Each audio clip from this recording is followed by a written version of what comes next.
Hello everyone. आप सब कैसे हैं? मैं उम्मीद करता हूं कि बहुत अच्छे होंगे और अपनी पढ़ाई को बहुत अच्छे से कर रहे होंगे। मैं Akash Kumar Bhadana ICT virtual classroom में आपका बहुत बहुत स्वागत करता हूं मेरे प्यारे बच्चों। जैसा आपको पता है कि 7th क्लास है हमारी और इस 7th क्लास में देख रहे हैं हमारे अतीत सेकंड जो हमारी बुक है और उसी में हम लोग चैप्टर नंबर जो है आपका 4 हम लोग आपका देख रहे थे, मुगल साम्राज्य को हम लोग पढ़ रहे हैं। तो कल हमने मनसबदार व्यवस्था और जागीरदार यानी कि जिसको जागीरदार बोलते हैं, अपने इस लेक्चर में उन सब चीजों को बड़े अच्छे से हमने आपका देख लिया। तो कल हमने मनसबदारी व्यवस्था को समझा कि मनसब का मतलब क्या था। मुगलों में सेवा करने वाले नौकरशाह को मनसब कहा जाता था, ये हमने देखा। फिर हमने देखा कि सरकारी हैसियत का कोई पद था और उसके जात के ऊपर, इन सब चीज के ऊपर वो आपका निर्भर करता था। क्लियर है कि पद किस तरह का होगा, वेतन का निर्धारण क्या होगा, ये सारी चीजें इसी पर आपका डिपेंडेबल थी और इन्हीं पर ये आपका निर्धारित थी। ठीक, अभिजात की प्रस्ताव उतनी ही बढ़ती थी जितनी उसका वेतन था, यानी कि अगर किसी जात की जितनी संख्या होगी, अभिजात की प्रतिष्ठा यानी कि उसका मनसब कैसा होगा उतना ही बड़ा हो जाएगा। यानी कि किसी भी व्यक्ति का मनसब किसके ऊपर डिपेंड करता था? उसकी जात की संख्या के ऊपर आपका डिपेंड था। क्लियर है? ये आपको देखना है, ये आपको समझ। ठीक, मनसब के वेतन को हमने गौर करके देखा कि क्या मनसब है, क्या जागीरदार है, कैसे इनको हम गौर करके देख सकते हैं, कैसे इनको महसूस कर सकते हैं। ठीक, इक्ता और जागीर में क्या अंतर था बेसिकली, इसको मैं कल आपको बहुत अच्छे से बता चुका था। ठीक, अब थोड़ा जात की श्रेणी को देख लेते हैं। कल जात पर बात चल रही थी, कह रहे कि 5000 जात वाले अभिजात का दर्जा 1000 जात वाले अभिजात से ऊंचा था। अगर किसी अभिजात की संख्या कितनी थी? 5000 थी, तो उसका दर्जा किससे ऊंचा था? 1000 वाले से। बड़ा कौन हुआ? 5000 वाला। अकबर के शासनकाल में 29 ऐसे मनसबदार थे जो 5000 जात की आपकी पदवी के थे। कितने थे? 29 ऐसे लोग थे जिनकी पदवी की जात कितनी थी? 5000 से ऊपर की थी। औरंगजेब के शासनकाल में ऐसे मनसबदारों की संख्या कितनी थी? 79 हो गई थी। तो यानी कि मनसब में सबसे ज्यादा मनसबदारी व्यवस्था किसके समय में थी? अगर आपसे क्वेश्चन पूछ ले तो इसका आंसर बिल्कुल साफ और स्पष्ट हो जाएगा, औरंगजेब के समय में। मैंने कल भी बताया था कि सबसे ज्यादा मनसब अगर किसी ने दिए हैं तो उसका एक नाम है औरंगजेब, और जबकि नीतियों में, शासन में औरंगजेब की आलोचना की गई है। तो कहीं ना कहीं ये एक उन आलोचनाओं पर प्रश्न चिन्ह खड़ा करता है। जो इतना बड़ा सहिष्णु शासक था, उसके समय में 29 आपके मनसबदार थे, और जो इतना कट्टर अपने धर्म के प्रति ज्यादा लगाव रखने वाले में सिर्फ आपका 79 आपके मनसब थे। ये अंतर कैसे था? क्या इसका अर्थ यह हुआ कि राज्य का खर्चा बढ़ गया था? क्या कह सकते हैं? तो यहां पर इतिहास थोड़ा सा मौन सा दिखाई देता है। आइए आगे बढ़ते हैं और हम थोड़ा सा आगे चलते हैं, और बहुत सारी चीजें हैं जिन्हें हमें इस चैप्टर में आपका गौर करके एक एक करके हमको इनको देखना है, पढ़ना है और समझना है। ठीक, चलिए देखिए, अकबर के शासनकाल में इन जागीरों का सावधानी पूर्वक आकलन किया गया था। ठीक, कि सारी जितनी भी जागीरें थीं उनका आकलन किया गया कि कितनी जागीरें हैं, कौन कैसे मेंटेन करता है, इन सब चीजों को, ताकि राजस्व मनसबदार के वेतन के करीब बराबर हो। कैसा हो जाए कि जो आपका राजस्व है वो मनसबदार के बराबर हो जाए। औरंगजेब के शासनकाल तक पहुंचते पहुंचते स्थिति बदल गई।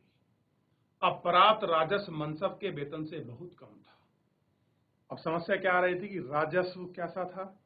कम था, और मनसबदार कैसे हो रहे थे? ज्यादा थे। मनसबदारों की संख्या भी अत्यधिक वृद्धि हो गई थी, जिसके कारण उन्हें जागीरें मिलने से पहले एक लंबा इंतजार करना पड़ता था। यानी कि अगर आपको जागीर चाहिए तो आपको जागीर प्राप्त होने के लिए एक आपको लंबा इंतजार करना पड़ेगा। इन सभी कारणों से जागीरों की संख्या में कमी हो गई। फलस्वरूप कई जागीरदार जागीर रहने वाले पर कोशिश करते रहे कि वे जितना राजस्व वसूल कर सकेंगे या कर लेंगे, वे अपने शासनकाल के अंतिम वर्षों में औरंगजेब के इन परिवर्तन पर नियंत्रण नहीं रख पाए। इस कारण किसानों को अत्यधिक मुसीबतों का सामना करना पड़ा। तो सबसे ज्यादा समस्या किसको झेलनी पड़ी इस समय? तो जो आपके किसान थे, किसान ही सबसे ज्यादा आपकी इन समस्याओं का सामना करता है। देखिए आज भी हर चीज में अगर किसी को प्रॉब्लम होती है, चाहे प्राचीन समय में रहा हो या आज के समय में रहा हो, किसान सबसे ज्यादा इन सारी चीजों को, आपका डिस्प्यूटों को आपका झेलता है। क्या करता है? इन सारी चीजों को आपका झेलता है। तो किसानों ने इन सारी चीजों को बहुत ज्यादा रूप में आपका झेला, और आप देख भी सकते हैं कि किस तरह से उन्होंने इन सारी चीजों को देखा था। ठीक, अब है जब्त और जमींदार। जब्त और जमींदार में क्या है? कह रहे कि शाहजहां के राजकाल में एक लघु चित्र का ब्यौरा है। यहाँ जागीर के समय में भ्रष्टाचार को दिखाया गया है कि जहांगीर के समय में कैसा भ्रष्टाचार है उसको आपका दर्शाया गया है। कह रहे हैं भ्रष्ट अफसर रिश्वत लेते हुए पहले में, और दूसरे में एक कर अत्यधिक गरीब किसान को आपका सजा देते हुए। देखिए ये अफसर है, कैसे टैक्स वसूल रहा है और कैसे वो उसको सजा दे रहा है। इस इमेज के माध्यम से इस पूरा जो आपका चित्र है, आप इससे पूरे अच्छे से एक्सप्लेन हो जाता है। देखिए देखिए इसको गौर करें। ये ही कुछ कारण थे जिनमें राजशाही को लेकर हमेशा आपका लोगों ने आलोचना की है। इतिहासकारों ने इनके कार्टून या इस तरह की आपकी फोटो इमेज बनाकर उनको क्रिटिसाइज किया है। चलिए आगे चलते हैं थोड़ा सा, और जब्त और जमींदार को देखते हैं। कह रहे हैं मुगलों की आमदनी का प्रमुख साधन किसानों की उपज से मिलने वाला राजस्व था। मेनली क्या था जो इनके प्रॉफिटेबल था? वो क्या था? वो यही था जो आपके किसान हैं, उन किसानों की उपज से जो मिलने वाला राजस्व था, इस राजस्व को हम क्या देखते थे? कर के रूप में। डिपेंड किसके ऊपर थे वो? कर के रूप में, यानी कि टैक्स में। अधिकतर स्थानों पर किसान ग्रामीण कुलीन यानी कि मुखिया यानी कि स्थानीय सरदारों के माध्यम से राजस्व देते थे। यानी कि जो स्थानीय सरदार हैं और जो उनके राजस्व हैं वो उन्हीं को देते थे। समस्त मध्यस्थों, चाहे स्थानीय ग्राम के मुखिया हो या फिर कोई शक्तिशाली सरदार हो, मुगल एक ही शब्द जमींदार का प्रयोग करते थे। यानी कि चाहे आप मध्यस्थ हो, बिचौलिया यानी कि चाहे आप मीडिएटर हो, आप किसी गांव के मुखिया हो या कोई आप शक्तिशाली सरदार हो, उन सब के लिए एक ही शब्द प्रयोग था, जमींदार।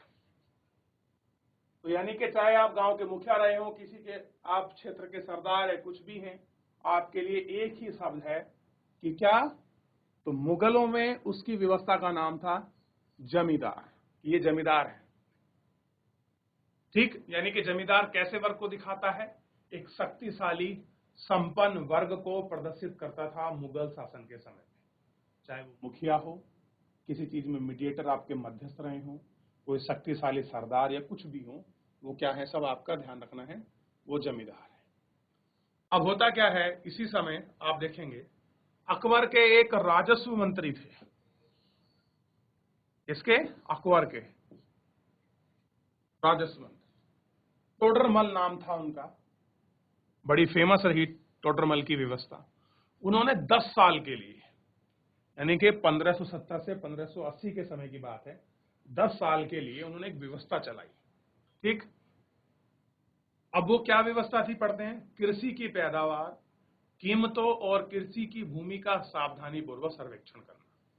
कि सबसे पहले इन 10 साल में हमको ये पता करना है, 10 साल के लिए व्यवस्था थी कि कृषि की बेसिकली पैदावार की तरह, कृषि की कीमतें क्या है, और आपका कृषि का सावधानी पूर्वक क्या था? सर्वेक्षण करना। इन आंकड़ों के आधार पर प्रत्येक फसल पर नगद रूप से कर यानी कि राजस्व निश्चित किया गया। कैसा कर दिया गया? कर को आपका निश्चित कर दिया। प्रत्येक सूबा यानी कि मुगल समय में प्रांत को आपका सूबा कहते थे और सूबे का प्रमुख को बोलते थे सूबेदार, ठीक। और सूबे को राजस्व के लिए किसमें बांटा गया था? मंडलों में। और आज भी हमको देखने के लिए मिलता है गढ़वाल मंडल, कुमाऊं मंडल देखने के लिए मिलता है ना। प्रांत क्या हो गया? उत्तराखंड प्रांत। मंडल कैसे हो गए? गढ़वाल मंडल, कुमाऊं मंडल। आप इसको समझ सकते हैं एग्जाम्पल के रूप में, बस ताकि आपको स्पष्ट रहे। तो कर का यानी कि राजस्व का वितरण के लिए क्या में डिवाइड किया था? सूबे में। और फसल के लिए राजस्व की दर अलग अलग सूची बनाई गई थी कि हर जो फसल है उस फसल के लिए अलग अलग आपका सूची तैयार की जाएगी। कैसे की जाएगी? अलग अलग आपका सूची तैयार की जाएगी, ठीक। कह रहे हैं कि इस व्यवस्था को जब्त कहते थे। क्या कहते थे? जब्त कहते थे। यानी कि जिस तरह की ये व्यवस्था है, हर फसल पर टैक्स अलग होगा, जमीन का सर्वेक्षण होगा, फसल लागत को देखा जाएगा और उस पर एक निश्चित रूप से टैक्स लिया जाएगा, इसको बोल दिया जब्त। यह व्यवस्था उन स्थानों पर प्रचलित थी जहां मुगल प्रशासनिक अधिकारी भूमि का निरीक्षण कर सकते थे। यानी पर जहां पर मुगलों के लिए निरीक्षण करना, ये सारी चीजें करना बड़ा आसान था, उन चीजों में उस जगह पर ये सारी चीजें लागू होती और सावधानी पूर्वक उनका हिसाब रख सकते थे। यानी कि बिल्कुल सही तरीके से उनका हिसाब रख लें, ठीक। ऐसा निरीक्षण गुजरात और बंगाल जैसे प्रांतों में संभव नहीं हो पाया। बंगाल में नहीं रख पाए, ठीक। गुजरात का ऐसा ही क्षेत्र था, वहां भी नहीं रख पाए। तो यहां पर यह व्यवस्था यानी कि टोडरमल व्यवस्था नहीं आपका लागू नहीं हो पाई, ठीक। अगर कोई आपसे पूछ ले कि टोडरमल व्यवस्था क्या थी, तो आप कहेंगे 1570 से 1580 में 10 साल के लिए चलाई गई व्यवस्था थी शुरुआत में। इसका काम था राजस्व को निर्धारित करना, हर अलग फसल पर निर्धारित करना और जमीन की पैमाइश कर एक निश्चित रूप से कर वसूलना ही टोडरमल की व्यवस्था थी। क्लियर है? और बड़ी ही काबिले तारीफ व्यवस्था रही है। इतनी विस्तृत चर्चा हमारे पास इसमें नहीं है, लेकिन बहुत काबिले आपकी तारीफ रही। तो फिलहाल आप इसको देख लीजिए, इतना पढ़ लीजिए, कुछ इसमें पूछना हो आप पूछ लीजिए मेरे प्यारे बच्चों, फिर हम लोग इसमें थोड़ा सा आगे बढ़ जाएंगे और एक एक करके आगे देख लीजिए। कह रहे हैं कुछ ऐसे क्षेत्रों में जमींदार इतने शक्तिशाली थे कि मुगल प्रशासकों द्वारा शोषण किए जाने की स्थिति में वे विद्रोह कर सकते थे। आप कह रहे हैं कुछ जमींदार कैसे थे? आपके सशक्त थे, शक्तिशाली थे, अगर ऐसी व्यवस्था लगाई तो वो उसका विरोध कर सकते थे। कभी कभी एक ही जाति के जमींदार किसान मुगल सत्ता के खिलाफ मिलकर विद्रोह कर देते थे। एक जाति के जमींदार मिल गए, ठीक, और क्या कर दिया? जो मुगलों ने अपनी व्यवस्था चलाई है, कौन सी व्यवस्था? कर विद्रोह, कर की, इसका मिलकर वो आपका विद्रोह खिलाफ कर देते थे कि अब हम लोग इस व्यवस्था को नहीं मानते हैं, कि टैक्स का तरीका गलत है। तो इस तरह से वो अपना विरोध प्रदर्शन दिखाते थे। 7वीं शताब्दी के आखिर में से ऐसा किसान विद्रोह ने मुगल साम्राज्य के स्थायित्व को चुनौती दी। कैसे दी? मुगल साम्राज्य के स्थायित्व को आपकी चुनौती दी, ठीक। अब है अकबरनामा और आईने अकबरी। अकबरनामा किसने लिखा है और आईने अकबरी? अबुल फजल का कहीं नाम आएगा तो मैं आपको दिखाऊंगा। अकबरनामा किसने लिखा है? ध्यान दीजिए, इतिहासकार हैं अबुल फजल, इनके विषय में भी पढ़ेंगे। क्लियर है? चलिए, तो है कोई बच्चा जिसका कोई डाउट, कोई क्वेरी, कोई क्वेश्चन हो? देख लीजिए, फिर इसमें आगे बढ़ते हैं मेरे प्यारे बच्चों। अकबरनामा और आईने अकबरी। अकबर ने करीब अपने मित्र और दरबारी अबुल फजल को आदेश दिया कि वह शासन के इतिहास को लिखे। अबुल फजल को किसके लिए बिठाया गया था? कि अपने शासन का जो इतिहास है आप उसे लिखें, यानी कि राज के इतिहास का नियुक्त किया था अबुल फजल को। अबुल फजल ने यह इतिहास 3 जिल्दों में लिखा है, यानी कि 3 पार्ट, जिसका शीर्षक था अकबरनामा। शीर्षक का मतलब होता है टाइटल रूप में आप किसको जानते हो, अकबरनामा। पहले जिल्द में अकबर के पूर्वजों का बयान है, दूसरे में अकबर के शासन की घटनाओं का विवरण है, तीसरी जिल्द में आईने अकबरी में अकबर के प्रशासन, घराने, सेना, राजस्व, साम्राज्य के भूगोल का ब्यौरा मिलता है। इसमें समकालीन भारत के लोगों की परंपरा और संस्कृति का भी विस्तार से वर्णन है। आईने अकबरी का सबसे रोचक आयाम है कि विविध प्रकार की चीजों, फसलों, पैदावार, कीमती मजदूरी और राजस्व सांख्यिकी वितरण है। यानी कि आप कह सकते हैं, सबसे बड़ी बात यह है कि आईने अकबरी में या अकबरनामा में अकबर से संबंधित सारे ब्यौरे, सारी व्यवस्था, उसके राजा, सेना, प्रशासन की जानकारी का स्रोत हमें अबुल फजल द्वारा रचित अकबरनामा से हमें प्राप्त होती है। ठीक, तो कोई पूछ ले अकबरनामा क्या है तो आप इसको अच्छे से लिख सकते हैं। अब देखिए मानचित्र जो उसमें चित्र नंबर 7 है, आप इसको गौर करके देखिए। चलिए आगे बढ़ जाए। तो पहले में क्या हो गया, अकबर के बयान, दूसरे में क्या हो गया, घटनाओं का विवरण, और तीसरे में क्या लिखा है, प्रशासन, घराने, सेना, राजस्व और उसके भूगोल का ब्यौरा है। ठीक, और इसमें क्या है, परंपरा और संस्कृति का भी वर्णन इसमें बड़ा अच्छा है। अकबर की नीति की जो है नजदीक से एक नजर हम लोग आपको दौड़ाते हैं। अकबर के महाप्रशासन का मुख्य अभिलक्षण अकबर के द्वारा निर्धारित आपकी चीजें थी। इनका विस्तृत वर्णन अबुल फजल के अकबरनामा और विशेषकर आईने अकबरी से मिलता है। तो दोनों बुक किसने लिखी हैं, अबुल फजल ने ही लिखी हैं, अकबरनामा भी और आईने अकबरी भी। अबुल फजल के अनुसार साम्राज्य कई प्रांतों में बटा हुआ था जिन्हें सूबा कहा जाता था। सूबे के प्रशासक को आपका सूबेदार कहते थे, जो राजनीतिक तथा सैनिक दोनों प्रकार के कार्यों का निर्वहन करता था। प्रत्येक प्रांत में एक वित्तीय अधिकारी होता था जिसे आपका दीवान कहते थे। यानी कि सूबेदार की जिम्मेदारी क्या है, राजनीतिक और सैनिक दायित्व को देखना, और वित्तीय अधिकारी कौन था, दीवान। यानी कि दो व्यवस्था है एक प्रांत में, दो मुख्य अधिकारी कौन हो गए, एक हो गया सूबेदार और दूसरा कौन हो गया, दीवान। कहां पर, सूबे में। ठीक, कानून और व्यवस्था बनाए रखने के लिए सूबेदार तथा अन्य अफसरों का सहयोग प्राप्त करता था, जो कि बख्शी यानी कि सेना, सैनिक वेतन अधिकारी, सदर यानी कि धार्मिक और धर्मार्थ के मामले के कार्यों का मंत्री, फौजदार यानी कि सेना नायक, कोतवाल यानी कि नगर का पुलिस अधिकारी था। ठीक, यह आपको देखने को मिलेगा। अकबर के अभिजात में बड़ी सेना में का संचालन करते थे, बड़ी मात्रा में राजस्व का खर्चा कर सकते थे। वे अपने वफादार रहे, साम्राज्य का कार्य आपका सफलतापूर्वक चलाते रहे।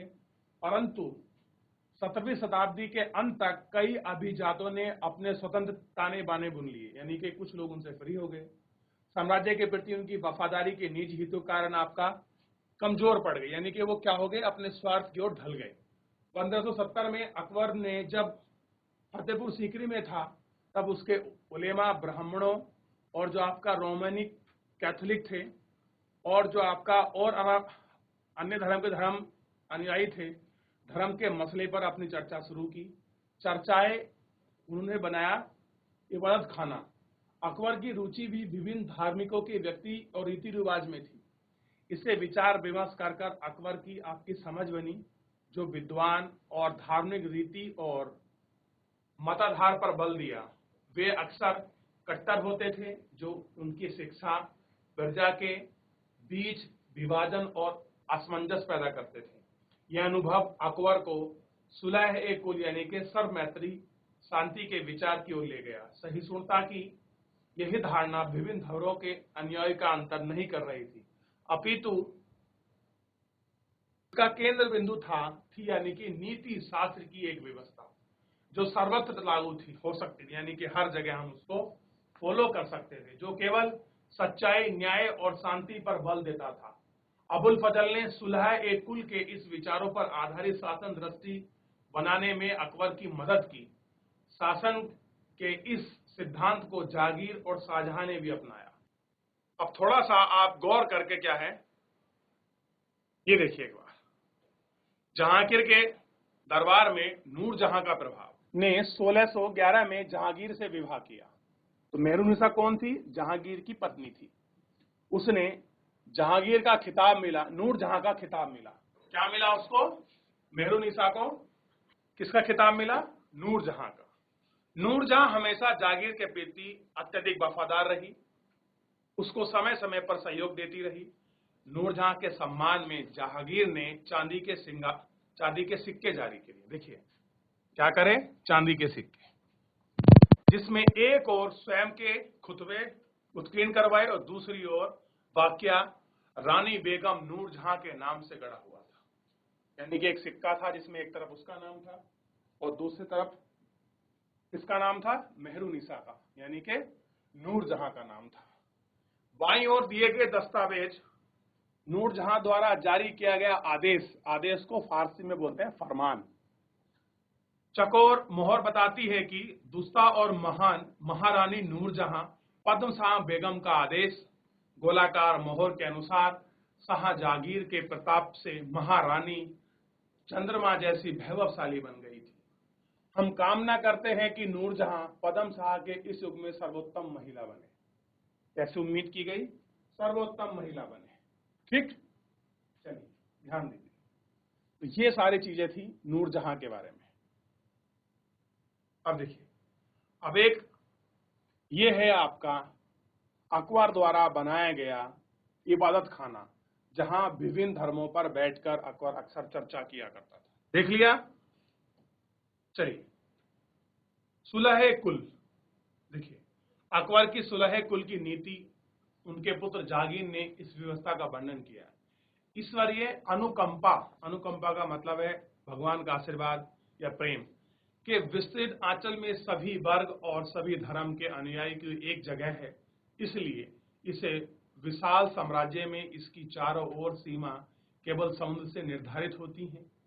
विरोधी धर्म के अनुयायी तरह तरह के अच्छे बुरे विचारों के लिए आपका जगह थी। यहाँ असहिष्णुता का मार्ग बंद था। यह सुन्नी और शिया की एक मस्जिद में इकट्ठा होते थे। ईसाई और यहूदी एक ही गिरजे में आपका प्रार्थना करते थे। उन्हें सुसंगत तरीके सार्वजनिक धर्म सुलह कुना के सिद्धांत का पालन किया, यानी कि सब लोग एक तरह की शांति की बात करें, उसी पर आपका बेसिकली ये सारी चीजें, ये आपकी चर्चा क्या थी इसमें आपका जुड़ी हुई थी। ठीक, तो बेसिकली हमको ये सारी चीजें इसमें देखनी। अब देखिए, 17वीं शताब्दी और उसके पश्चात मुगल साम्राज्य की प्रशासनिक और सैनिक कुशलता के फलस्वरूप आर्थिक और वाणिज्यिक समृद्धि में तो वृद्धि हुई। विदेशी यात्रियों ने इसे वैभव धन देश बताया, जैसे कहानी और किस्से में वर्णित होता है, परंतु यही यात्री इसकी प्रचुरता से होने वाली दरिद्रता का भी विस्तृत से वर्णन करते हैं। सामाजिक असमानता साफ साफ दिखाई देती है। शाहजहां के शासनकाल में 20 वर्षों के दस्तावेज से हमें पता चलता है कि ऐसे मनसबदार जिनको उच्च पद प्राप्त हुए हैं कुल 8000 में से 445 ही थे।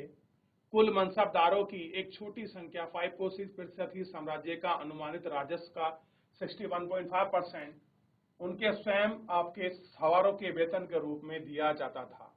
मुगल और उनके मनसादार अपनी आय का बहुत बड़ा भाग वेतन और वस्तुओं पर लगा देते थे। सिर्फ इस खर्चे से शिल्पकारों और किसानों को ही लाभ होता था, चूंकि वस्तुओं और फसल की पूर्ति के लिए करते थे, परंतु राजस्व का भार इतना था कि प्राथमिक वस्तुएं उत्पाद किसान शिल्पकारों के पास ही निवेश के लिए बहुत कम बचता था। इसमें से जो गरीब थे वो मुश्किल से ही अपना पेट भर पाते थे। वे उत्पादन शक्तिशाली के लिए अतिरिक्त संसाधनों, औजार, अन्य वस्तु में निवेश करने के भी नहीं सोच सकते थे। ऐसी अर्थव्यवस्था में ज्यादातर धनी किसान शिल्पकारों के समूह वर्ग, व्यापारी, महाजन आदि लाभ उठाते थे। मुगलों के कुलीन वर्ग के हाथों में धन और संसाधन थे, जिसके कारण 17वीं शताब्दी के अंतिम में अत्यधिक शक्तिशाली हो गए। जैसे जैसे मुगल साम्राज्य का सत्ता पतन की ओर बढ़ी, वैसी वैसी विभिन्न क्षेत्रों में सम्राट स्वयं आपके सेवक हो गए, स्वयं ही सत्ता शक्तिशाली केंद्र बन गया। इसमें से तो कुछ नए वंश स्थापित हो गए। हैदराबाद और अवध जैसे प्रांतों में अपना नियंत्रण जमा लिया। यदि भी वह दिल्ली के मुगल सम्राट को स्वयं ही के रूप में मान्यता देते हैं। यद्यपि 18वीं शताब्दी तक साम्राज्य में कई प्रांत अपनी स्वतंत्र राजनीतिक पहचान बना चुके थे। इनके बारे में हम 10वें अध्याय में आपका विस्तृत से आपकी चर्चा करेंगे। क्या करेंगे? जो 10वां अध्याय है उनको हम आपका विस्तृत से चर्चा करेंगे, पढ़ेंगे। क्लियर है? तो जितना हमने पढ़ा है इसको एक बार गौर करके देख लीजिए। यहां तक कोई डाउट, कोई क्वेरी, कोई प्रश्न हो, मेरे प्यारे बच्चों आप मुझसे पूछ सकते हैं। तो हो गया बच्चों? कोई डाउट, कोई क्वेरी नहीं है? चलिए लास्ट पूछ लीजिए।